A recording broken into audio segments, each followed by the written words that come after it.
Hello students, welcome back to the channel. आज हमारा topic कर रहे हैं मेल एसेसरी ग्लैंड्स।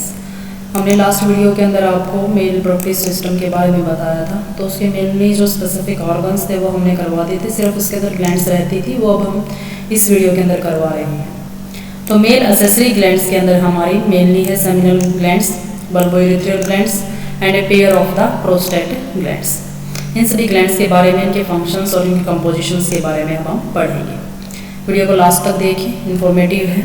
अगर किसी को कोई डाउट है तो कमेंट बॉक्स में आप हमें बता सकते हैं। तो लाइक, शेयर और सब्सक्राइब करना बिल्कुल ना भूलें। बात करते हैं हम सेमिनल वेसिकल सेमिनल ग्लैंड्स की। हमने जब मेल रिप्रोडक्टिव ऑर्गन्स पढ़ा था तो उसके अंदर सेमिनल वेसिकल्स आते हैं, तो उसी के साथ में ही होती हैं सेमिनल ग्लैंड्स। उन्हीं को बोलते हैं हम seminal glands. Seminal glands are also called the seminal vesicles and are sac like structures lying on the posterior bladder surface. Approximately 5 centimetre की लेंथ होती है इनकी, और ये आगे जाकर डक्टस डिफरेंसेस के साथ मिलकर आगे फॉर्मेशन करती हैं, अटैच करती हैं और बेस ऑफ ब्लैडर तक पहुंचती हैं। Each seminal vesicle is tubular gland होती है। ये जो सेमिनल वेसिकल्स होती है, अगर आप उसको टोटली अनकॉइल्ड लेंथ के अगर मेजरमेंट करते हैं तो 15 सेंटीमीटर की लेंथ ये शो करती है। These glands are normally coiled back to themselves। ये coil कर जाती है एक दूसरे के साथ में, और coiling size में क्या आता है इनका 5 to 7 सेंटीमीटर। Ejaculation जब होता है तो they are attached by a thick layer of the smooth muscles that contract inside their fibrous capsule। Smooth muscles cells contract करती हैं, उसके थ्रू ये इजैकुलेट कर पाता है। इजैकुलेशन में जो स्पर्म्स हैं, इसके कॉन्ट्रैक्शन, इसका जितना भी जो मटेरियल होता है, जो प्रोडक्शंस होते हैं, सिक्रीशंस जो होते हैं इस ग्लैंड्स के, वो उसके साथ में इजैकुलेट कर जाते हैं। They have glandular tissues lining that contribute nearly 60% of semen volume. Semen volume के अंदर 60% जो ग्लैंडुलर सिस्टम का कंट्रीब्यूशन होता है, प्रोडक्शन जो होता है, वो सेमिनल ग्लैंड्स के थ्रू होता है। सेमिनल ग्लैंड्स जो होते हैं स्लाइटली अल्कलाइन फ्लूइड को सीक्रेट करते हैं, जो येलोइश कलर का होता है और विस्कस होता है। इसका हेल्प क्या होता है? Regulate the pH of the tubular content as sperm cells travel to the outside of the body. PH को रेगुलेट करने का काम करता है, जिसके थ्रू ही जो सिक्रीशंस होता है और जो स्पर्म सेल्स होती हैं वो उस सिक्रीशन के अंदर ट्रेवलिंग कर पाते हैं। येलो कलर जो सेमिनल वेसिकल फ्लूइड का होता है, through a pigment that become the fluorescent under ultraviolet lights, effect that is used for the investigation of certain crimes. तो येलो कलर जो होता है सेमिनल फ्लूइड्स का, उसके अंदर एक फ्लोरेसेंसी होती है जो अल्ट्रावायलेट लाइट्स के अंदर शो होती है, और जो क्रिमिनल्स होते हैं जब उनके सीमन को टेस्ट किया जाता है तो उसमें ये हेल्प भी करता है।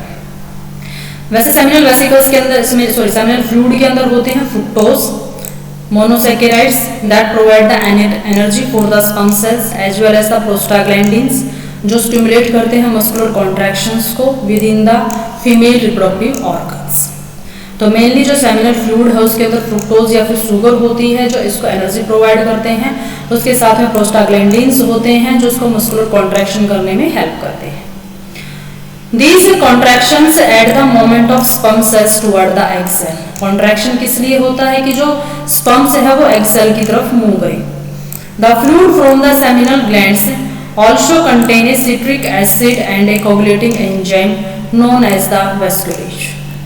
इसके साथ साथ इस फ्लूइड के अंदर सेमिनल जो ग्लैंड है इसके फ्लूइड के अंदर सिट्रिक एसिड भी होता है और एक कोगुलेटिंग एंजाइम होता है जिसको हम वेस्कुलेज बोलते हैं। कोगुलेशन करने में हेल्प करता है, ऐड करने में उनको हेल्प करता है। Remember that the duct of each seminal gland join the duct of ductus deferens on the same side, forming the ejaculatory duct। उसमें आगे जाके वो ejaculatory duct में कन्वर्ट हो जाती हैं, उसके साथ फ्यूज कर जाती हैं। तो सेमिनल फ्लूइड के थ्रू क्या जाता है, स्पर्म जाते हैं, आगे वो प्रोस्टेटिक यूरेथ्रल के साथ मिलकर इजैकुलेशन की फॉर्मेशन करते हैं। तो जो सीमन आता है उसके अंदर जो 75% सेमिनल ग्लैंड का सिक्रीशंस होता है वो सेमिनल ग्लैंड्स के थ्रू ही सिक्रीट किया जाता है। मेनली जो सीमन के अंदर कंपोजिशन है वो सेमिनल ग्लैंड्स की होती है।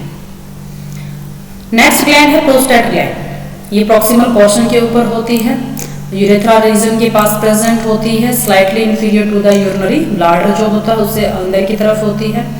ये कितना चेस्टनट और द ट्रॉटनट जैसे शेप होती है इसकी। अप्रोक्सीमेटली 4 सेंटीमीटर और 3 सेंटीमीटर की इसकी थिकनेस और विड्थनेस होती है। It is surrounded by A thick connective tissues, capsule like structure होती है। 20 to 30 branch tubular glands present होती हैं यूरेथ्रा के पास, जो प्रोस्टेट ग्लैंड की फॉर्मेशन करते हैं। These glands are embedded in a stroma which is a mass of dense connective tissues and smooth muscles. ये जो स्ट्रोमा होता है ये कनेक्टिव टिश्यू और स्मूथ मसल सेल्स का एक कनेक्टिव मास सा प्रेजेंट होता है। स्मूथ मसल से जो पेरिस्टाल्टिक स्मूथ मसल्स होती है वो कॉन्ट्रैक्ट करती हैं और इजैकुलेशन स्ट्रक्चर होता है, इजैकुलेशन होता है। प्रोस्टेट जो सिक्रीशंस होता है वो स्पीच करेगा प्रोस्टेट यूरेथ्रा के थ्रू और आगे बहुत सारे डक्ट्स के अंदर वो चले जाएगा। जो इसका सिक्रीशन होता है वो स्लाइटली एसिडिक होता है। जो प्रोस्टेटिक सिक्रीशन होता है वो एसिडिक नेचर का होता है। प्रोस्टेटिक फ्लूइड इन्हांस करता है जो स्पर्म की सेल की मोटिलिटी होती है, उसको मोटाइल करने में, उसके मोमेंट्स में हेल्प करता है और help the neutralise the vaginal highly acidic secretions. Vagina के अंदर एल्कलाइन सिस्टम होता है, ये एसिडिक होता है, तो उसमें एसिड और एल्कलाइन आपस में जब फ्यूज करते हैं तो वो क्या होता है, न्यूट्रलाइज हो जाता है। तो उसको न्यूट्रलाइज करने में भी ये क्या है, हेल्प करते हैं। It makes up to the 1/3 of volume of the semen. तो सीमन में 70% वॉल्यूम जो होती है वो सेमिनल फ्लूइड की होती है, ग्लैंड की होती है, और उसके बाद जो रीजन बच जाता है उसमें से 1/3 जो पोर्शन होता है वो प्रोस्टेटिक फ्लूइड का होता है, प्रोस्टेट ग्लैंड्स के थ्रू होता है। और जो प्रोस्टेटिक फ्लूइड होता है उसके अंदर सिट्रेट होते हैं, उसके साथ बहुत सारे न्यूट्रिएंट्स होते हैं, प्रोस्टेटिक स्पेसिफिक एंटीजन्स होते हैं, एंजाइम्स होते हैं। एंजाइम्स की अगर हम बात करते हैं तो मेनली क्या, फाइब्रिनोलाइसिन है, एसिड फॉस्फेटेज है और हाइलुरोनाइडेज है।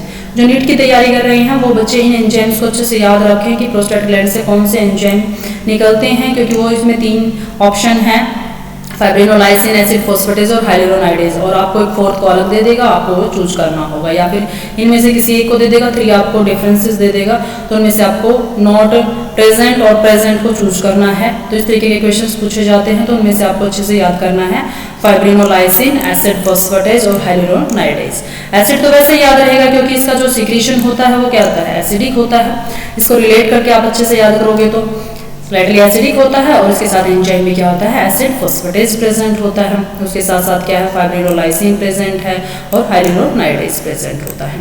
तो ये सारे एंजाइम्स इसमें हेल्प करते हैं प्रोस्टेट ग्लैंड्स के अंदर। नेक्स्ट है बल्बो यूरेथ्रियल ग्लैंड्स, जिसको हम कॉपर ग्लैंड्स भी बोलते हैं। ये about 1 centimetre in diameter and lie inferior to the prostate gland. Prostate gland के पीछे की तरफ होती है, वहाँ पर कुछ स्फिंक्टर्स प्रेजेंट होते हैं जो मस्कुलर फाइबर्स के प्रेजेंट होते हैं। These glands have the tubes with epithelial lining secreting a thick clear mucus like fluid as a response to sexual stimulations. जो कॉपर ग्लैंड्स के थ्रू सिक्रेशंस होता है वो एपिथेलियल लाइनिंग के थ्रू आएगा, म्यूकस लाइक फ्लूइड होता है एक, और जो सेक्सुअल स्टिमुलेशन में हेल्प करता है। The fluid lubricate the end of the penis to prepare for the sexual intercourse में ये हेल्प करवाएगा। Even through the female secrete most of the lubricating fluid needed for the sexual intercourse. Mainly क्या है कि जो बल्बोयूरेथ्रियल gland या फिर जो कॉपर ग्लैंड्स का लुब्रिकेट जो भी सिक्रीशन है, म्यूकस लाइक जो सिक्रीशन जो होता है वो इंटरकोर्स में हेल्प करवाता है, उसको लुब्रिकेट करवाने में उसकी हेल्प करता है। और फंक्शन, नेक्स्ट फंक्शन क्या है इसका, कि also neutralize any urine which is acidic. जो फीमेल जेनिटल ऑर्गन्स होते हैं, वेजिनल जो स्ट्रक्चर होती है उसके अंदर एसिडिक प्रेजेंट होता है, उसको न्यूट्रलाइज करने में भी ये क्या है, हेल्प करता है, जो यूरिन की वजह से होता है। या फिर मेल के अंदर जो यूरिनल पोर्शन है, पेनिस जो है, उसके अंदर अगर एसिडिक नेचर प्रेजेंट है, एसिडिक यूरिन प्रेजेंट है, तो उसको न्यूट्रलाइज करने में ये हेल्प करता है। That is functionalized by the bulbourethral gland और also known as the Cowper glands. Semen की अगर हम बात करते हैं तो सीमन के अंदर क्या होता है, वाइट स्टिकी फ्लूइड होता है जो बॉडी से बाहर जाएगा, मेल बॉडी से बाहर जाएगा, इजैकुलेशन जिसको हम बोलते हैं एक टाइम पे, दैट इज द सीमन। और इसके टेस्टिस के सिक्रीशन, सेमिनल वेसिकल का सिक्रीशन, प्रोस्टेट ग्लैंड का सिक्रीशन, बल्बोयूरेथ्रियल ग्लैंड का सिक्रीशन, ये सब कुछ मिलकर जाएगा। सीमन एल्कलाइन पीएच का होता है, नियर अबाउट द 7.2 और द 8 का पीएच इनका होता है। प्रोस्टाग्लैंडिन्स इसके साथ प्रेजेंट होते हैं, न्यूट्रिएंट्स प्रेजेंट होते हैं जो न्यूट्रलाइज करते हैं जो फीमेल का एसिडिक एनवायरनमेंट होता है और मेल का एसिडिक एनवायरनमेंट होता है, उसको न्यूट्रलाइज करने में हेल्प करते हैं। अंडर एसिडिक कंडीशंस जो स्पर्म है वो स्लोली मूव करता है नॉर्मल केस के, नॉर्मलाइज कंडीशंस के अलावा। इसीलिए एसिडिक की कंडीशंस उसको प्रोवाइड की ही नहीं जाती, उसको न्यूट्रलाइज कर दिया जाता है, क्योंकि ये एल्कलाइन है और जो फीमेल का वेजिना स्ट्रक्चर है वो एसिडिक होगा, तो उसको हमें न्यूट्रलाइज कर दिया जाएगा एल्कलाइंस के थ्रू। और ये एक न्यूट्रलाइज सिस्टम के अंदर ही जो जितने स्पर्म्स हैं वो हमें अच्छे से मूव कर पाते हैं। Between 2 to the 5 ml of semen are released at one time. एक टाइम पे इतना रिलीज होता है, बिटवीन 20 to 150 मिलियन स्पर्म्स पर ml प्रेजेंट होते हैं। Only make about 10% of semen, sperm जो होते हैं उनके अंदर मेनली 10% ही स्पर्म्स प्रेजेंट होते हैं सीमन के अंदर। और स्पर्म सेल्स जो होती हैं वो स्विम करती हैं and they mix with the accessory secretions, उसके साथ जो सिक्रीशंस होते हैं, कॉपर ग्लैंड का है, बल्बोइरेथ्रियल ग्लैंड का है, चाहे वो सेमिनल ग्लैंड का है, तो उन सब के साथ मिलकर क्या है ये पूरे इसको और जो सीमन है उसको कंट्रोल करते हैं, उसकी फॉर्मेशन करते हैं। They acquire the ability to fertilize the female egg cell once they are inside the female reproductive tract in the process called the capitation. जब ये फीमेल बॉडी के अंदर चले जाते हैं तो वहाँ पर जाके इनकी एक्टिवेशन होता है, उस एक्टिवेशन प्रोसेस को हम कैपिस्टेशन बोलते हैं। वहाँ पर जाकर क्या है ये स्पर्म सेल है जो एक्टिवेट होते हैं दोबारा से, और जो एग सेल है उसको फर्टिलाइज करने के लिए उस रिप्रोडक्टिव पाथवे को गेन करते हैं, उस प्रोसेस को हम बोलते हैं capacitation, which is due to the weakening of the sperm cells acrosomal membrane. उसके साथ ही क्या है ये उसके ऊपर एक्रोसोम की एक मेम्ब्रेन होती है, जो स्पर्म सेल्स होती हैं उसको वीक कर देते हैं, उसके आगे एक्रोसोम प्रेजेंट होते हैं, वो आगे जो एग सेल होती है उसको डैमेज करने के, उसको किल करने का काम करते हैं, उसको ब्रेक डाउन करने का काम करते हैं, तो उसमें हेल्प करते हैं। Mature sperm do not contain significant amount of stored nutrients और साइटोप्लाज्म। जब मैच्योर हो जाता है तो उसमें ज़्यादा की रिक्वायरमेंट्स नहीं होती है, जो एनर्जी होती है वो एटीपी की फॉर्म में जाती है, और वो कैटाबोलिज्म जो फ्रुक्टोज का कैटाबोलिज्म होता है उसके थ्रू उनको प्रोवाइड होती है, जो सेमिनल वेसिकल्स या सेमिनल ग्लैंड से प्रोड्यूस होती है fructose sugar. This speed up the movement of the sperm through the female reproductive tract, और इस एटीपी के मिलते ही कैटाबोलिज्म होगा फ्रुक्टोज का, जिससे एटीपी की फॉर्मेशन होगी, और एटीपी के से मिलते ही जो स्पर्म्स है वो मूव करना स्टार्ट कर देंगे, मोमेंट्स के स्पीड अप हो जाएगा इनका, और ये फीमेल रिप्रोडक्टिव ट्रैक के अंदर मूव करना स्टार्ट कर देंगे। इसके साथ साथ सीमन के अंदर एक हार्मोन होता है रिलैक्सिन, उसके साथ एंजाइम्स होते हैं, ingredients that suppress the immune response in the female reproductive tract. Relaxin का ये काम होता है क्योंकि ये बॉडी एंटीजन की तरह एक्ट ना कर ले फीमेल की बॉडी, तो उसमें वो रिलैक्सिन का काम करते हैं। Antibiotic that destroy certain bacteria and clotting factors, उसके साथ साथ एंटीबायोटिक्स होती है, क्या क्या भी काम करते हैं ये कि जो भी बैक्टीरिया अगर फीमेल जेनिटल ट्रैक्ट में प्रेजेंट है तो उसको पहले से ही डिस्ट्रॉय कर दिया जाए। Just after ejaculation clotting factors coagulate the semen which cause the sperm to stick to the vaginal wall of the female so they do not drain out of the vagina। जब ये ejaculation हो जाता है female की body के अंदर तो अब जाकर वेजिनल पोर्शन के अंदर क्लोटिंग फैक्टर एक्टिवेट हो जाते हैं, और ये जो सीमन है उसको कोगुलेट कर देते हैं, और कोगुलेशन की वजह से ही ये क्या वेजिनल वॉल्स के साथ स्टिक कर जाता है। इसके साथ साथ इसे प्रेजेंट होता है फाइब्रिनोलाइसिन, जो इसको लिक्विफाई करेगा बाद में। The sticky mass allow the sperm to swim along their journey to the Om.